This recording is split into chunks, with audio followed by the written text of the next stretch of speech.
नमस्कार, news click का स्वागत है। जैसा कि आप सबने कल देखा, पूरे दिन हम लोग बिहार चुनाव के परिणामों को लेकर लाइव थे, उसका विश्लेषण करते रहे। लेकिन आज जो पूरी तस्वीर सामने आई, कल रात में जब देर रात पूरे चुनाव नतीजे फाइनल हो चुके हैं, बीजेपी और उसके समर्थक जो एनडीए है उसको लैंडस्लाइड विक्ट्री हुई है, 200 से अधिक सीटें वो जीत कर आई है। दूसरी तरफ जो महागठबंधन इंडिया ब्लॉक है, जिसके नेता तेजस्वी यादव थे, उन्होंने कहा था 18 को वो सीएम पद की शपथ लेंगे, तो उनकी स्थिति पूरे विधानसभा में इस बार इतनी कमजोर है जो बहुत मुश्किल से विपक्ष के नेता के तौर पर वो बन पाएंगे। तो ये सारे जो चुनाव परिणाम आए हैं, इस बीच में कई सारी थ्योरियां चल रही हैं। विपक्ष के बहुत सारे नेता और समर्थक जो हैं, इसको चुनावी जो परिणाम आए हैं इसमें कुछ झोल देखने की कोशिश कर रहे हैं, जो आंकड़ों की खेल देख रहे हैं। क्योंकि इसमें दिखाया जा रहा है जो आरजेडी को 23% वोट शेयर मिला है, इसके बावजूद जो आरजेडी की सीटें हैं वो 25 ही रुक गई हैं। तो ऐसा क्या हुआ है, इसी को समझने का हम कोशिश करते हैं, प्रयास कर रहे हैं। जैसे हमने लिखा भी स्क्रीन पे, वोटों का गणित, सीटों की राजनीति, क्या कहता है डेटा। तो डेटा के आधार पर इसको समझने की कोशिश करेंगे, पूरे चुनाव का विश्लेषण करने की कोशिश करेंगे। इसके लिए हमारे साथ मौजूद है बप्पा सिन्हा, जो हमारे डेटा विश्लेषक हैं।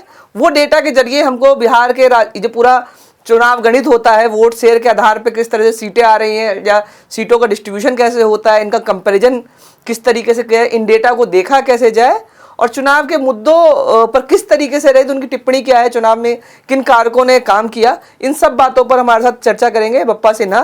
बप्पा, न्यूज़ क्लिक का बहुत बहुत स्वागत है। बप्पा, ये आंकड़ों को देखे कैसे, जो ये आंकड़े हम ये चुनाव के जो हमने देखे हैं, बिहार विधानसभा के जो इस बार नतीजे आए हैं, पूरा जो मैप है, तो इसके जरिए समझाने की कोशिश करें। एक सबसे पॉपुलर सवाल जो ये आ रहा है सबसे ज़्यादा, जो आरजेडी का वोट शेयर ज़्यादा है। हालांकि हमने हमेशा देखा है जो पार्टी हारती है कुछ ना कुछ मोरल विक्ट्री लेने की कोशिश करती है, तो वो दिखाने की कोशिश करी। आज भी भले सीटों के मुकाबले हम बड़ी पार्टी ना हो, लेकिन वोट शेयर के मुकाबले हम बड़ी पार्टी हैं, जनता ने ज़्यादा हमको वोट दिया, लेकिन सीटों में वो नहीं दिख रहा है। तो इसको हम कैसे समझें, ये कैसे काम करता है हमारी वोटिंग प्रणाली के अंदर, और इसका पूरा ये आप जो मैप है इसमें कैसे आप समझा पाते हैं?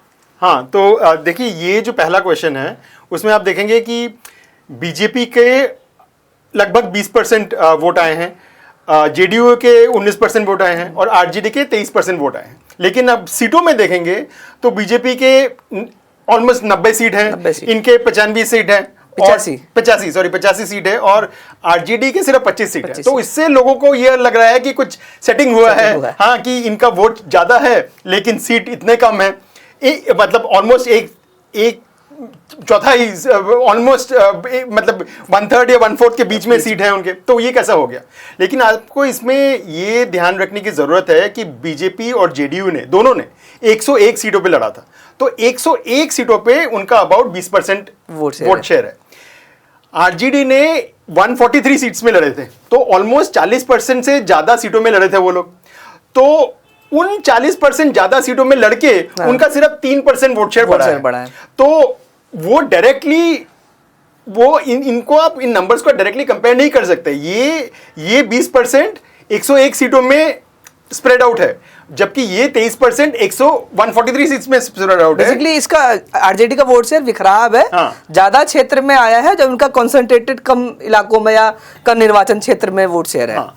तो इसीलिए जायज है कि इस टाइप का जब पोलराइज कैंपेन है, लाइक डायरेक्ट फाइट है, तो वो थोड़ा वोट शेयर के डिफरेंस में बहुत सारे सीट्स इधर से उधर हो जाएंगे, और वही हुआ है। तो इसमें मुझे लगता है कि ये इस पर्टिकुलर पहलू में कोई हेराफेरी नहीं है, वो स्ट्रेट फॉरवर्ड है। आरजेडी ने ज्यादा सीट लड़े हैं, ज्यादा सीट लड़ने से उतना, मतलब अगर आप देखिए कि अगर आरजेडी 40% सीट ज्यादा लड़ा है, तो 20 का 40% आप लगाएंगे तो 28% होना चाहिए। बट आरजेडी के 23% है, तो आरजेडी के एक्चुअली 5% वोट कम आए हैं। हाँ, तो उसीलिए अब 5% में तो इलेक्शन इधर से उधर हो जाता है, तो उसीलिए आरजेडी के सीट्स कम आए हैं। तो ये तो स्ट्रेट फॉरवर्ड है। और इसका मुझे लगता है सबसे आसान तरीका समझने का है, क्योंकि दो गठबंधनों में आमने सामने की फाइट है, तो हमको पूरे 243 सीटों में दोनों गठबंधनों का वोट शेयर क्या रहा है उससे समझना चाहिए, उसमें क्या तस्वीर दिखती है। हाँ, अगर आप ये इन सबको ऐड कर दे, जो एनडीए का अलायंस है, वो है बीजेपी, जेडीयू, ये चिराग पासवान का पार्टी एलजेपी, और हम ये मांझी का पार्टी, और आरएलएम कुशवाहा का पार्टी, उपेंद्र कुशवाहा की। तो ये पांच पार्टियों का इनका गठबंधन है।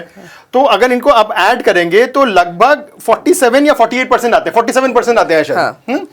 और अगर आप इंडिया अलायंस को आप जोड़ेंगे तो वहां पे आरजेडी और कांग्रेस इन दोनों को मिला के अबाउट 32% होते हैं। और इसमें आप जोड़ दीजिए CPML, CPM, CPI, IIP, VIP और आईआईपी। हाँ, ये पांच अगर इन सबको जोड़ेंगे आप तो अबाउट 38% टाइप वोट आते हैं। हाँ, 38 से थोड़ा ज्यादा, शायद 38.5% वोट आते हैं।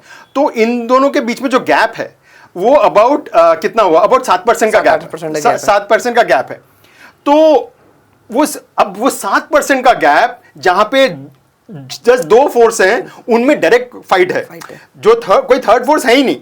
एआईएमएम में एक बहुत लोकलाइज कुछ सीमांचल का इलाका जो देख पा रहे हैं हम इसमें, हाँ, इसमें दिख रहा है। तो वो मतलब वो एक थर्ड फोर्स उस लोकलाइज जगह पे था, but through out the state in दो ब्लॉक्स में डायरेक्ट फाइट था। और जब दो ब्लॉक्स में डायरेक्ट फाइट होंगे वहां पे 7% वो एकदम सीट्स को एक साइड में लेके जाएगा। जो हुआ है, जो एकदम जो लैंडस्लाइड दिख रहा है कि 243 में से 200 से ज्यादा एनडीए को मिला है, वो 7% से वो मिला है। और ये इसको बहुत सारे लोग ये देख रहे हैं पिछले 5 साल में ऐसा क्या बदला, क्योंकि सरकार वही थी। क्योंकि जैसे हम बिहार देखते हैं, क्योंकि मैं खुद बिहार से आता हूं, तो बिहार में पिछले 5 साल में ऐसा कोई बहुत बड़ा विकास का काम नहीं हुआ है, या इस तरह से कुछ नहीं हुआ जो नीतीश कुमार के फेवर में एकदम से या एनडीए के पक्ष में इतना ज़्यादा मतदान हो। और जो विपक्ष ने ऐसा कुछ खराब काम नहीं किया। जो इसकी स्थिति इस तरह सीटों के मामले में, वोट शेयर तो जो है सो है, तो लोग 2020 से इसका आकलन कर रहे हैं और समझ रहे हैं और एक गड़बड़ी खोजने की कोशिश कर रहे हैं। हाँ। तो वो इसको कैसे देखे, जो क्योंकि 2024 के अंदर सब मान रहे थे, जो जैसे कि आप चर्चा हो रही थी, 2024 के चुनाव में बीजेपी का 400 पार का नारा था, बीजेपी नीचे गिरी। लेकिन उसके बाद के जो विधानसभा चुनाव आ रही है उसमें लगातार एनडीए और बीजेपी खासतौर पर अच्छा करती हुई जा रही है। तो इसमें एक शक आ रहा है, जो ये कुछ गड़बड़ी हो रही है कि मैनिपुलेशन है चुनावों के अंदर, तो उसको हम कैसे समझें? हाँ, देखिए ये लोगों में काफी आशंका है, और वो आशंका का एक आधार भी है। ऐसा नहीं है बेबुनियाद आशंका है। जैसे कि वो जो एसआईआर हुआ और जिस तरीके से हुआ, जो एकदम लास्ट मोमेंट में अनाउंस किया गया, उसमें फिर जो आपके जो नॉर्मल आईडीज हैं, हाँ। जैसे आधार, उसमें शुरू में आधार इंक्लूड नहीं था। फिर सुप्रीम कोर्ट ने बोला, उसके बाद आधार इंक्लूड हुआ उसमें। तो उससे लोगों में नेचुरली आशंकाएं तो पैदा हुए। लेकिन फिर जो ऑपोजिशन का, स्पेशली कांग्रेस पार्टी का जो वोट चोरी का कैंपेन था, वो काफी लोगों में प्रभाव किया। वो मतलब ऐसे लोगों को, जो ऑपोजिशन के लोग थे, अट्रैक्ट किया अपनी तरफ। और जो ऑपोजिशन के लोग थे उनमें ऐसा लगा कि सचमुच में बहुत बड़ा स्केल में वोट चोरी हुआ है और ये इलेक्शन रिजल्ट फर्जी है। लेकिन अगर हम लोग, और ये नेचुरल भी है कि लोग पिछले इलेक्शन से कंपेयर करते हैं। अगर पिछले जो विधानसभा इलेक्शन, ये विधानसभा को पिछले विधानसभा से कंपेयर करते हैं, और यहां पे देखिए ये विधानसभा को पिछले विधानसभा से कंपेयर करेंगे, अगर वो भी कंपेयर करेंगे, बट मैं उसमें उसके पहले उसमें आप देखेंगे कि जैसे बीजेपी का वोट शेयर कोई खास उनमें वोट शेयर में फर्क पड़ा नहीं है। आरजेडी का वोट शेयर पे भी 1% से भी कम, आधा % का फर्क पड़ा है। सॉरी, आप मोरलेस सारे पार्टीज को देखेंगे। लेकिन बापा एक चीज इसमें हम ध्यान रखना चाहिए, पिछली बार बीजेपी और जेडीयू इस बार के मुकाबले ज्यादा सीटों पर लड़ी थी। हाँ। क्योंकि चिराग उनके लाइंस में नहीं थे। हाँ। तो उनका वोट शेयर एक्चुअल में इस सीटों के हिसाब से देखा जाए तो कम ही हुआ होगा, बढ़ने का सवाल उसमें है नहीं। हाँ, नहीं, लेकिन इसमें जो बहुत ज्यादा फर्क पड़ा है वो है कि ये जो नंबर है, जेडीयू का 42 सीट बढ़ गया है, एलजेपी का 19 सीट बढ़ गया है, और आरजेडी का 20 सीट कम हो गया है। लेफ्ट को बहुत बड़ा धक्का लगा है। लेफ्ट का कंबाइंड लेफ्ट पिछले इलेक्शन में अबाउट 14 सीट थे, शायद 16 थे, 12 एमएल के थे, 2 सीपीएम के थे, 2 सीपीआई के। अच्छा, 16 थे, और अब 3 सीटों में आ गए हैं। 2 एमएल का, एक सीपीएम का सीट है, 3 सीटों में आ गए। तो अगर आप इनको कैलकुलेट करेंगे तो वहां पे 13 सीट और ये 50 सीट, तो 63 सीट आरजेडी के 50 सीट, तो यहाँ पे 63 सीट डायरेक्टली कम हो रहे हैं इनके। हाँ? और कांग्रेस के भी 13 सीट कम हो रहे हैं। तो मतलब 75 सीट से ज्यादा कम डायरेक्ट कम हो रहा है। तो उसीलिए लास्ट टाइम का इलेक्शन बहुत क्लोज इलेक्शन था। तो लोगों का ये था कि लास्ट टाइम का इलेक्शन काटे का इलेक्शन था, एकदम 5 सीट अगर इधर उधर होते तो तेजस्वी बन जाता सीएम। और जीत का मार्जिन, हार का मार्जिन ही काफी कम था। 12,000 वोट, 12,000 वोट। तो लोगों को था अब 5 साल में नेचुरली थोड़ा एंटी इनकम्बेंसी आया होगा, तो इनको महागठबंधन को जीतना चाहिए था, बट दूसरे अब वो होगा क्या, लैंडस्लाइड हो गया, बीजेपी तो फिर नेचुरली वो एसआईआर के से जो आशंकाएं पैदा हुई थी वो अभी कंफर्म होते दिख रहे हैं। लेकिन अगर आप डेटा को, बट एक चीज जो अब मैं आपको एक डेटा दिखाऊंगा, बट उसके पहले 2020 में जो हुआ, आपको समझना पड़ेगा कि दो बहुत बड़ा फर्क है 2020 में और 2025 में। एक बड़ा फर्क है कि चिराग पासवान का जो पार्टी है वो बीजेपी के साथ गठबंधन में था, बट जेडीयू के खिलाफ था। एक्चुअली बीजेपी ने उसको जेडीयू के खिलाफ लड़वाया था। सारे जितने जेडीयू के सीट्स थे वहां पे चिराग पासवान ने अपना कैंडिडेट खड़ा किया। तो उससे क्या हुआ कि इन दोनों का वोट का टकराव हुआ और जेडीयू के वोट कट गए। तो वो एक बड़ा डिफरेंस था, और उसके लिए चिराग पासवान को इसलिए 0 सीट मिले उसमें, और जेडीयू के सीट बहुत घट गए पिछले 2015 के मुकाबले में। अब उन्होंने अपना गठबंधन को संभाल लिया है। अब उनका कोऑर्डिनेशन बड़ा है, प्रॉपर गठबंधन हुआ है जहां पे वो लोग जो बिखराव था उसको कंसंट्रेट किया अपने। हाँ, मतलब अभी कोई वो आपस में लड़ नहीं रहे थे।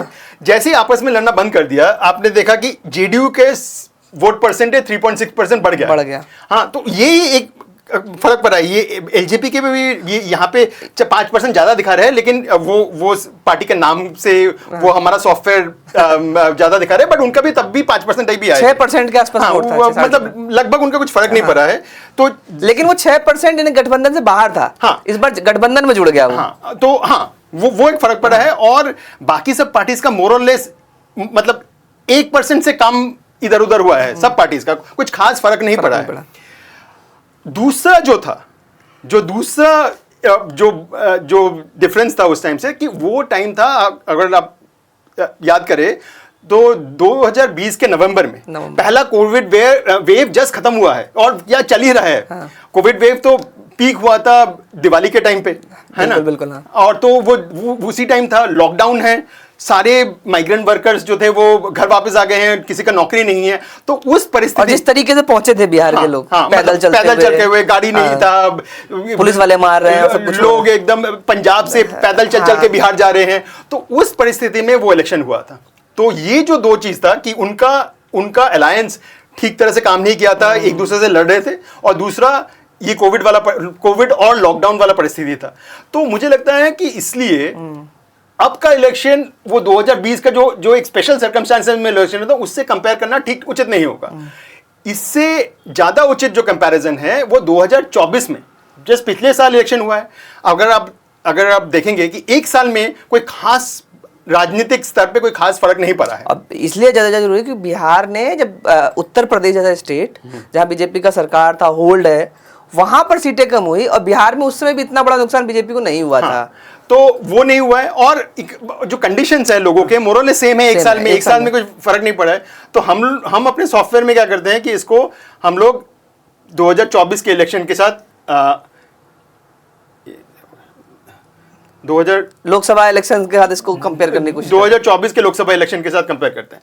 अब देखिए, ये अब 2024 के साथ कंपेयर कर रहे हैं। जैसे ही 2024 के साथ कंपेयर कर रहा है, आप अगर देखेंगे कि किसी का भी वोट शेयर कुछ खास बढ़ा नहीं है, कुछ खास घटा नहीं है।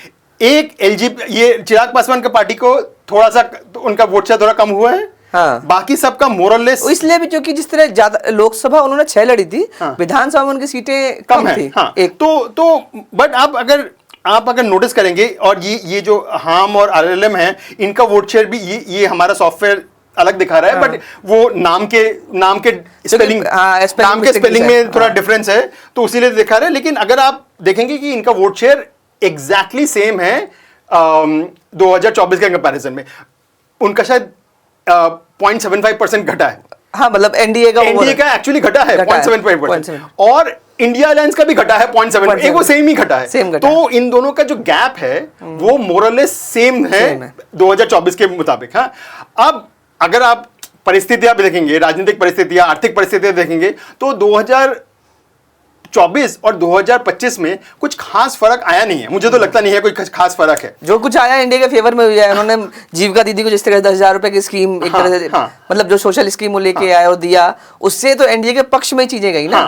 तो चाहे एसआईआर में जो बेनिफिट लेने थे सत्ताधारी दल ने लिए। हाँ, तो इसीलिए जो रिजल्ट्स आए हैं वोट शेयर में आप अगर मापेंगे तो कुछ खास फर्क आया नहीं है, और मुझे लगता है कि वो सरप्राइजिंग नहीं है।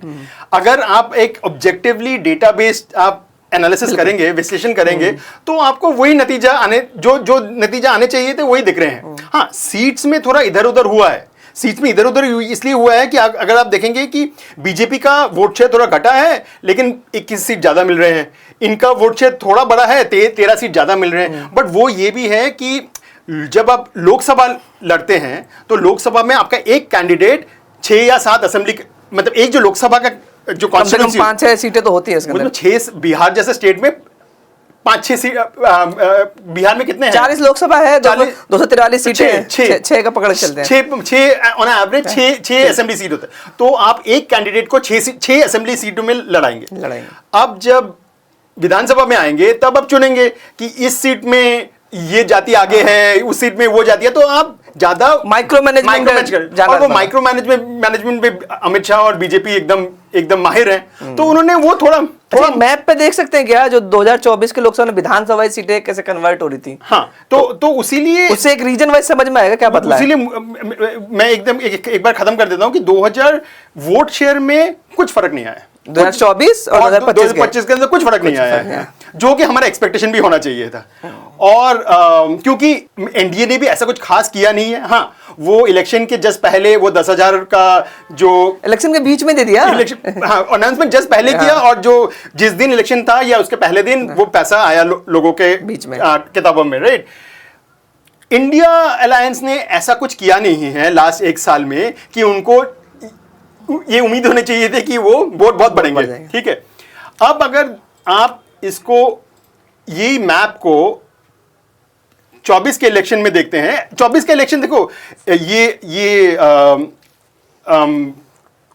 पार्लियामेंट्री कॉन्स्टिट्यूट, मतलब ऑब्वियसली लोकसभा इलेक्शन था, पार्लियामेंट्री कॉन्स्टिट्यूट, बट उसको हमने असेंबली में कन्वर्ट करके दिया है। तो नक्शे का रंग और चेहरा पूरा बदलता हुआ दिख रहा है इसमें। हाँ, बट एक्चुअली कोई खास फर्क नहीं है। देखिए, ये वाला जो एरिया है, ये जो उत्तर प्रदेश से लगा हुआ जो एरिया है, वहां पे ये एमएल का सीट्स है, भोजपुर और इस तरह के इलाके, हाँ, और यहाँ पे ये आरजेडी का स्ट्रॉन्ग होल्ड, यहाँ पे कांग्रेस थोड़ा, आरजेडी थोड़ा, तो ये जगह पे उन्होंने अच्छा किया है। लेकिन बाकी सब जगह, फिर ये सीमांचल आता है, और ये सीमांचल, ये वाला एरिया और ये सीमांचल वाला एरिया छोड़ के बाकी सब जगह एनडीए था जो 2024 में, ठीक है। तो इसी इलाके से एनडीए के 2 एमपी जो खासकर भाकपा माले के जीत के आए थे, वो दोनों इस तरह से ही आए थे। कांग्रेस के भी इधर से, सीमांचल से कांग्रेस के जीत के एमपी आए थे। तो क्योंकि लोकसभा को डिस्ट्रीब्यूट करे तो वो इस इलाके में से बड़ा पैच दिखा रहा है, लेकिन जब इस समय विधानसभा में वो बिखर जाता है। तो इसीलिए मुझे तो एटलीस्ट डेटा से ऐसा कुछ बहुत घपला या गड़बड़ी मुझे दिख नहीं रहा है। मुझे एक्चुअली काफी स्ट्रेट फॉरवर्ड है कि वोट मोर और लेस सेम आए हैं। हाँ, जरूर असेंबली में थोड़े सीट्स बढ़े हैं, बट वो असेंबली का इलेक्शन लोकसभा इलेक्शन से थोड़ा अलग होता है। मुद्दे अलग होते हैं, मुद्दे ज्यादा लोकल होते हैं, लोकसभा में नेशनल मुद्दे होते हैं, और माइक्रो मैनेज ज्यादा कर सकते हो क्योंकि हर असेंबली कॉन्स्टिट्यूंसी में आप अलग कैंडिडेट डालते हो। लेकिन जो विपक्ष सवाल उठा रहा है, पता जो मतलब विपक्ष बड़े मोटे तौर पे ऑफिशियली तो बहुत कुछ नहीं आया, लेकिन कुछ जगह से गाहे बगाहे बोल रहे हैं जो इलेक्शन मैनेज हुआ, और इस तरीके से जो खासकर राहुल गांधी जिस तरीके से बोलते हैं इलेक्शन कमीशन कॉम्प्रोमाइज्ड है और उस तरीके, तो ये चुनाव परिणाम में डेटा से आप कह रहे हैं ऐसा कुछ लग नहीं रहा है। तो क्या उस पूरे जो उनके नैरेटिव है, जो सवाल है, उसको आप खारिज कर रहे हैं? नहीं, देखिए, ये इसमें 2 अलग अलग क्वेश्चंस हैं। एक है कि इलेक्शन कमीशन का रोल क्या है और वो रोल कैसा रहा है 2024 में, उसके बाद जितने सारे इलेक्शन हैं। तो उसमें जो उनका जो एक इलेक्शन कमीशन एक कॉन्स्टिट्यूशनल बॉडी है जो कि एकदम ही न्यूट्रल होना चाहिए। और न्यूट्रल किस चीज में होना चाहिए? हर चीज में। जो इलेक्शन कंडक्ट होगा, model code of conduct follow हो रहा है कि नहीं, क्या बोलते हैं, जो वोटर रोल्स हैं वो ठीक तरह से हो रहे हैं कि नहीं ना, उसमें इलेक्शन कमीशन का जितना स्टैंडर्ड हम लोग मान के चलते हैं उससे काफी नीचा हुआ है। वो तो जायज है, वो तो सब, कोई भी जो न्यूट्रल आदमी है, कोई भी ऑब्जेक्टिव आदमी है, वो मानता है।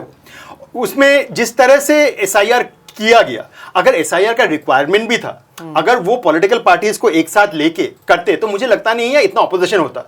बट वो इस तरह से किया गया कि हम बताएंगे, तुम लोग गलत वोटर इनरोल कराते हो, घुसपैठिए तुम्हारा वोट बैंक है, उसको हम खत्म करेंगे। तो वो जो तरीका था वो मुझे लगता है वो एक न्यूट्रल कॉन्स्टिट्यूशनल बॉडी का जो होना चाहिए वो नहीं था। जो model code of conduct enforce होना चाहिए था, जहां पे कम्युनल स्टेटमेंट्स को आप अलाउ नहीं करेंगे, वो उन्होंने किया नहीं। और वो सिर्फ इस इलेक्शन में नहीं किया, वो लास्ट कई इलेक्शनों में नहीं कर पाए। और जिस तरह से विपक्ष का डील होता है, तो लेकिन एक चीज नहीं, मैं उसमें आ रहा हूं कि तो इलेक्शन कमीशन का रोल जितना इम्पार्शियल और न्यूट्रल होना चाहिए था वो नहीं हुआ है, वो एकदम मान के चलना चाहिए। लेकिन जो विपक्ष का दावा है कि एकदम इलेक्शन पूरा ही फर्जी है, वो मैं नहीं मानता। हाँ, वो मैं इसलिए नहीं मान रहा हूं कि ये डेटा जो दिखा रहा है कि वोट शेयर में अगर सचमुच आप 6% वोटों को हटा देते हैं तो फिर वो दिखना चाहिए वोट शेयर में, वो दिख नहीं रहा है। वो वोट शेयर एकदम सेम आ रहा है। तो उसमें मुझे जो नैरेटिव है ना, मुझे इस नैरेटिव में मेरा जो एनालिसिस है वो मेरा पर्सनल एनालिसिस है, बट मैं उसमें बताता हूं कि 2024 में जो बीजेपी के सिर्फ बिहार में नहीं पूरे देश में इलेक्शन हुआ लोकसभा का, बीजेपी के आए सीट 240। बीजेपी का स्लोगन क्या था? 400 पार। ठीक है। जो बीजेपी के समर्थक नहीं थे, जो ऑपोजिशन भी थे, जो बीजेपी बोल रहे थे कि नहीं ये तो प्रोपेगेंडा का स्लोगन है, 400 आएंगे नहीं, बट वो भी समझ रहे थे कि 300 तो आ ही जाएंगे, बीजेपी गवर्नमेंट बनाएगा, वो सब लोग मान के चल रहे थे 300 आ जाएंगे। हाँ, 300 भी नहीं आया, 240 आया, तो बीजेपी को बहुत बड़ा धक्का लगा और ऑपोजिशन को एक उत्साह मिला, एक आशा जगी कि बीजेपी का जो 10 साल का जो रूल था, जो लग रहा था कि एकदम खत्म ही नहीं होने वाला है, उसमें अभी डेंट पड़ा है, एंटी इनकम्बेंसी आ गया है, अब बीजेपी का ट्रेंड नीचे जाएगा। तो ये ऑपोजिशन में ये काफी हद तक ये फैल गया था कि अब बीजेपी का पीक हो गया है, अब इससे बाद बीजेपी नीचे जाने वाला है, अब एक दो साल में बीजेपी सारी इलेक्शन हार जाएंगे तो बीजेपी को जाना पड़ेगा। और ये जब नहीं हुआ, हाँ, इसके बाद 2024 के बाद लोकसभा इलेक्शन के बाद जो बड़े बड़े इलेक्शन हुए, हरियाणा का इलेक्शन, महाराष्ट्र का इलेक्शन, अब ये बिहार का इलेक्शन, बड़े स्टेट्स में जो इलेक्शन हुए वो सब में ना सिर्फ बीजेपी जीता है, बट बीजेपी और बीजेपी अलायंस ने स्वीप किया है। हरियाणा छोड़ के, हरियाणा क्लोज था, लेकिन महाराष्ट्र और बिहार में बीजेपी ने स्वीप किया है, राइट। हालांकि झारखंड इसमें एक था, झारखंड एक था जहां पे इंडिया ब्लॉक जीता, जबकि लोकसभा इलेक्शन में झारखंड में बीजेपी अच्छा किया था। तो ये जब हुआ, जो उनका एक्सपेक्टेशन, जो ऑपोजिशन का एक्सपेक्टेशन था उसके विपरीत गया, तो उनको लगने लगा कि कुछ तो गड़बड़ है, कुछ तो घोटाला है, ये वोट चोरी कर रहे थे। अगर 2024 के पहले आप सोचेंगे तब ईवीएम पे लगता था, आज ईवीएम पे कोई ज्यादा कुछ बात नहीं करता, आज वो इलेक्टोरल रोल पे वोट चोरी। मैं ये नहीं बोल रहा कि वहां पे मैनेज होता नहीं है, वहां पे शायद होता है, नहीं होता है, मुझे पता नहीं है, डेटा से मुझे कुछ दिख नहीं रहा है, ठीक है। अगर होता तो पहले भी हो रहा है, अभी भी हो रहा है, वो उसमें कुछ फर्क, मतलब बहुत ज्यादा इधर उधर का फर्क पड़ा नहीं है, मुझे जो लग रहा है। बट तो इसका एक्सप्लेनेशन कैसे देंगे? 2024 में जब बीजेपी का इतना घटौती हुआ और उसके बाद सडनली इतना ऊपर हुआ, तो मेरा जो अंडरस्टैंडिंग है वो ये है कि 2024 में जब बीजेपी ने ये नारा दिया 400 पार, और उनके कुछ नेताओं ने बोला कि हम लोग 400 सीट लेके आएंगे, फिर हम लोग संविधान बदल देंगे, हिंदू राष्ट्र लेके आएंगे। उस टाइम पे और एक चीज हो रहा था कि केजरीवाल आम आदमी पार्टी के काफी नेताओं पे को जेल में डाल दिया था, उधर तमिलनाडु में डीएमके पार्टी को नेताओं को, इधर झारखंड में कांग्रेस के अकाउंट फ्रीज कर दिए गए थे, झारखंड के जेएम के नेता हेमंत सोरेन को जेल में डाल दिया था, मीडिया पे अटैक था, सिविल सोसाइटी के लोगों पे काफी लोग अरेस्ट हो गए थे। तो उस टाइम पे एक डर का माहौल फैल गया था। हाँ ना, डर का माहौल सिर्फ जिन लोगों पे अटैक हुआ था सिर्फ उन लोगों पे नहीं फैला था, एक आम जनता में भी डर का माहौल था। उसके साथ ये था कि 400 पार हो गए तो संविधान बदल देंगे। तो मुझे लगता है उस टाइम पे जो निचले वर्ग के लोग हैं और जो दलित लोग हैं, उनमें एक जेन्युइन आशंका था कि ये लोग सचमुच अगर 400 पार करेंगे तो संविधान बदल देंगे। और उसमें तब बीजेपी को सबक सिखाने के लिए उन्होंने बीजेपी के वोट को कटौती किया, और बीजेपी तब 400 तो मुझे लगता नहीं था आने वाले थे, बट लेट्स से 320 से वो 240 में आ गए। ठीक है। इसमें नहीं मुझे लगता, लेकिन दो चीजें थी इसमें भी। उस समय भी देखें तो बिहार ने बहुत कुछ ज्यादा बिहार में ज्यादा नहीं उस समय भी ऐसा था, और उसमें मेनली फैक्टर था उत्तर प्रदेश और आपका महाराष्ट्र। और हरियाणा में 5 सीटें जो 0 थी वो 5 आया। तो चूंकि उत्तर प्रदेश का खास तौर पर जो सिनेरियो समझ में आता था उसमें था जो मायावती और इनके वोट डिवीजन होते थे, पहली बार जो समझ में आता, तो दलितों ने संविधान बचाने के नाम पर अखिलेश यादव का साथ दिया और पीडीए का नारा कुछ सफल होता दिखा था। अब वापस आते हैं बिहार पे। अभी जब बिहार का हम पूरा सिनेरियो देख रहे हैं, इसमें समझ जितना डेटा के आधार पर समझ में आ रहा है, जो 2024 के लोकसभा चुनाव के बाद एनडीए ने चुनाव जीतने के बावजूद अपने आप को रिपेयर किया और बेहतर तरीके से चुनाव में आए और इमेज अपनी और बेहतर की। लेकिन हमेशा मान जाता है जो विधानसभा का चुनाव लोकसभा से अलग होते हैं, अलग अलग इशू, अलग अलग फैक्टर काम करते हैं। और जब हम देख रहे हैं बिहार के लोकल, इसमें समझना नेशनली, क्योंकि Narendra Modi as a cult Bihar के अंदर अभी भी दिख रहा है पूरे चुनाव में। नीतीश कुमार भले जीत रहे हो, ये तेजस्वी की पॉपुलैरिटी है वो नीतीश कुमार के मुकाबले ज्यादा यंग है। नौकरी का सवाल था, जो मुद्दे उन्होंने भी अपनी तरफ से उठाए। लेकिन क्या लगता है, जो जितने मुद्दे जरूरी मुद्दे थे वो एसआईआर और वोट चोरी के सवाल के नीचे दब गए थे। क्योंकि मुझे याद है जब ऑल इंडिया स्ट्राइक भी थी किसान मजदूरों की, जहां पूरे देश में लेबर कोड और किसानों के हित की बात थी, लेकिन पूरे बिहार में वोट चोरी ही सबसे बड़ा सवाल था। तो आपको क्या लगता है, जो लोगों के जो ये नहीं ऐसा कोई मुद्दा नहीं होगा, जाहिर सी बात है मुद्दा है, 65 लाख लोगों के मताधिकार छीने गए या काटे गए हैं वोटर लिस्ट से, और नए वोट जिस तरह जोड़े गए उस पर भी सवाल हो सकते हैं। लेकिन वो इतना बड़ा मुद्दा था कि सारे मुद्दों के गौण कर दिए जाए, ये एक आपको लगता है कि विपक्ष ने गलती करी है? मुझे तो लगता है कि उसमें विपक्ष की रणनीति में एक गड़बड़ आ गई। विपक्ष से ज्यादा कांग्रेस की रणनीति, राहुल गांधी। तो राहुल गांधी, ये जो ये हम लोग ये नहीं कह रहे कि एसआईआर और वोट चोरी का जो मामला है वो मामला वो मुद्दा नहीं है। वो एक मुद्दा हो सकता है, लेकिन वो एक मात्र मुद्दा जब बनाया गया उसमें वो मुझे लगता है लोगों से कनेक्ट नहीं किया।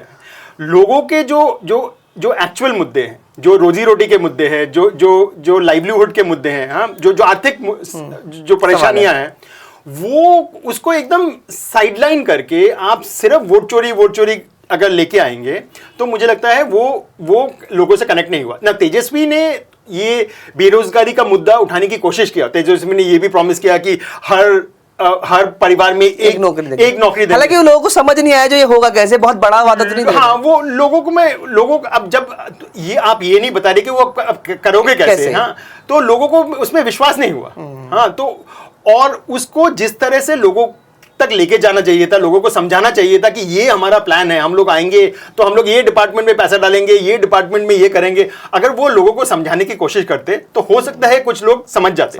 लेकिन लोगों को लगा कि ये चुनावी जुमले हैं, तो लोगों ने माना नहीं। और जब मेन फोकस वोट चोरी पे था तो लोगों को लगा कि वो उनके मुद्दे उठाए नहीं जा रहे हैं। अच्छा, इसमें प्रशांत किशोर का, जो जल्दी समय कम है, प्रशांत किशोर जो आप कह रहे हैं ना तेजस्वी का सवाल और तेजस्वी नौकरी का सवाल कर रहे हैं, तो मुझे लगता है पीके ने इसमें भले अपना वोट शेयर बहुत ज़्यादा और ऐसे सीटों के हिसाब से 0 आए हैं और वो बहुत प्रभाव करते हुए नहीं दिख रहे हैं, लेकिन मुझे लगता है नैरेटिव सेट करने के मामले में पीके की भूमिका बहुत ज़्यादा रही है। खासतौर पर एज ए तेजस्वी ने पिछले जो 20 के बाद से जो एक गेन किया था विपक्ष के नेता के तौर पर, जो विधानसभा में उनके भाषण हो, नीतीश कुमार जैसे सामने खड़े करेंगे तो तेजस्वी ज़्यादा समझदार और वोकल नेता लग रहे थे, उसको डेंट किया गया पीके ने। क्योंकि पीके ने नीतीश कुमार के आसपास के लोगों पर जरूर बहुत सवाल उठाए चोरी का, लेकिन वो बार बार कहते नीतीश कुमार निजी तौर पर बहुत ईमानदार आदमी है, बहुत बेहतरीन सीएम के तौर पर काम किया,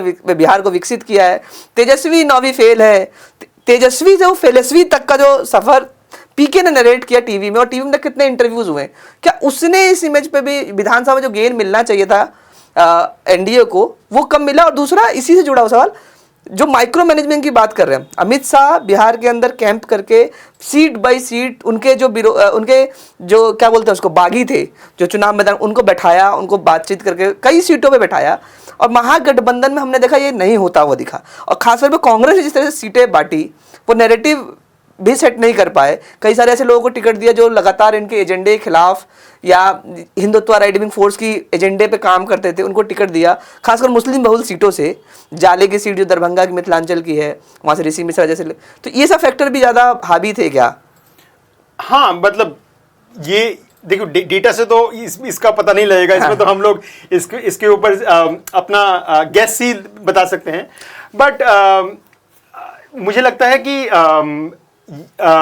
हो सकता है कि प्रशांत किशोर का कैंपेन, प्रशांत किशोर बार बार जंगल राज का भी बात उठाता है। जंगल राज, हाँ। तो हो सकता है कि उसमें एक तरह से डेंट पड़ा है क्या बोलते हैं महागठबंधन पे, लेकिन ये भी महा कुछ रहा नहीं उसमें। लेकिन ये भी है कि तेजस्वी मतलब पीके को उसका कोई ज्यादा फायदा नहीं मिला। हाँ। अगर फायदा मिला होगा जेडीयू को मिला होगा, बीजेपी को मिला, हाँ, बट पीके को उससे कुछ ज्यादा फायदा मिला नहीं है। दूसरा ये जो माइक्रो मैनेजमेंट जिस तरीके से करने और जो दूसरा जो इलेक्शन मैनेजमेंट का काम है, तो हम लोग सब जानते हैं कि सिर्फ पॉपुलैरिटी से तो वोट आते नहीं है, आपको इलेक्शन मैनेज करना पड़ता है, आपको लोगों को बूथ तक लेके आना पड़ता है, उसके लिए आपको ग्राउंड ऑर्गेनाइजेशन बनाना है, ग्राउंड ऑर्गेनाइजेशन लोगों को तक बूथ तक लेके आएगा।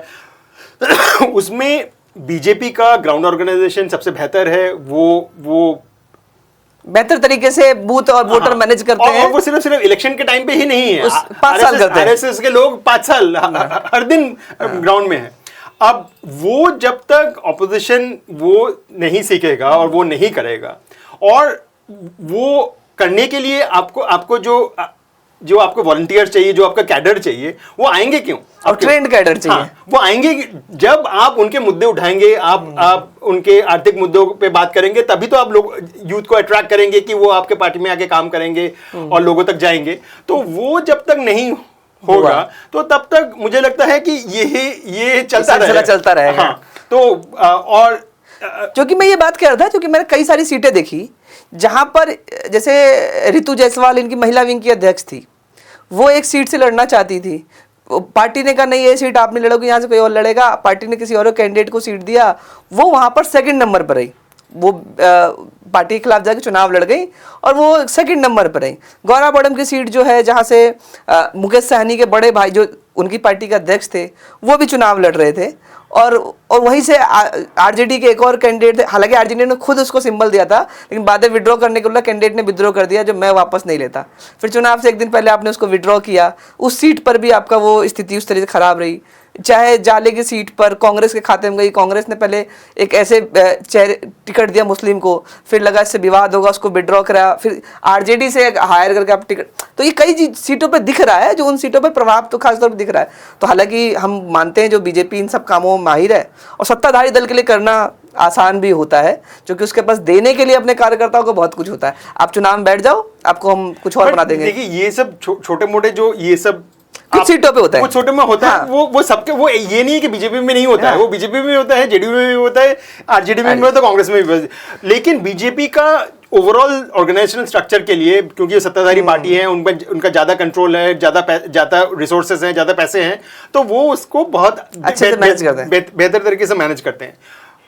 ऑपोजिशन को जितना इस पे फोकस करना चाहिए था, शायद उन्होंने उतना किया नहीं है। हालांकि आपकी बात माने डेटा के आधार पर 2024 का चुनाव और 2025 का विधानसभा चुनाव में कोई अंतर, बिहार के चुनाव में बहुत खास अंतर है नहीं। हाँ। यानी 2024 में भी एनडीए मजबूत था बिहार के अंदर, 2025 में भी है। हाँ, 2020 पर जाएंगे तो वहां पर कुछ बदलाव आया है, और लगभग 7-8% का गैप है दोनों में, है। और वो गैप 2024 में भी था, 2025 में भी है, कुछ खास। 2020 में एक एलजेपी की 6% माइनस करते, तो 2020 भी देखा जाए तो उसी तरीके का आधार है। हाँ। इसमें बहुत ज्यादा कुछ बदलाव होता नहीं है, बहुत ज्यादा अब जो वो गेस थ्योरी चल रही है उसको नकारे डेटा के आधार पर।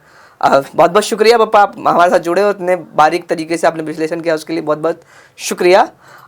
अभी आपने जो देखा पूरा इस तरह का इंटरेक्टिव मैप हमारे वेबसाइट पे मौजूद है, अगर आप चाहें तो खुद भी सीट बाय सीट विश्लेषण कर सकते हैं, किस इलेक्शन से आपको कंपेयर करना है वो भी आप न्यूज़ क्लिक की वेबसाइट पे इंटरेक्टिव मैप सेक्शन है, उसमें जाकर देख सकते हैं। और इस तरह के अन्य विश्लेषण के लिए और अन्य खबरों के लिए देखते रहिए न्यूज़ क्लिक। बहुत बहुत धन्यवाद, शुक्रिया।